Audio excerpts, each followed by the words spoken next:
जर तुम्ही मिक्सरच्या भांड्यामध्ये लसूण, मिरची, 2 वाटी वाटाणे, कढीपत्ता घेऊन मिक्सरला असं फिरवून घेतलं. पेस्ट करायची नाही, मध्यम असं फिरवून घ्यायचं.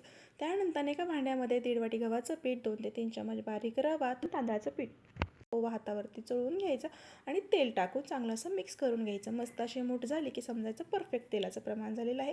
त्यानंतर घट्ट असं आपल्याला हे पीठ मळून घ्यायचं आहे. सैल सोडायचं नाही, एकदम घट्ट मळून घ्यायचं. झाकण ठेवून साईडला ठेवायचं. 2 चमच तेल चांगलं गरम झालं की धने जिरे कुटून घेतले होते ते टाकायचे. बेसन पीठ 2 चमच टाकून चांगलं तेलामध्ये परतून घ्यायचा, म्हणजे सुगंध छान येतो. त्यानंतर वाटाण्याचं आपण वाटण बनवून घेतलं होतं त्याच्यामध्ये टाकून काही बेसिक मसाले टाकले. शिजवून घेतलेला बटाटासुद्धा याच्यामध्ये चांगला परतून घेतला. मॅशरच्या साहाय्याने ते मॅश करून घेतलं, म्हणजे एकसारखं ते मॅश होतं. त्यानंतर चपातीसारखं लाटून घ्यायचं. तुम्हाला व्हिडिओमध्ये दाखवल्याप्रमाणे तुम्ही तेल लावून अशा पद्धतीने लाटून घ्यायचं. तुम्ही ह्या पद्धतीने सुद्धा करू शकता किंवा सिंपलमध्ये एक छोटा गोळा तयार करायचा, त्याची पुरीसारखी लाटी लाटायची. त्यामध्ये सुद्धा तुम्ही हे सारण भरून मस्त असा गोलाकार देऊ शकता. हाताने फक्त चपटा करून घ्यायचा, म्हणजे ते तेलामध्ये फुटत नाही.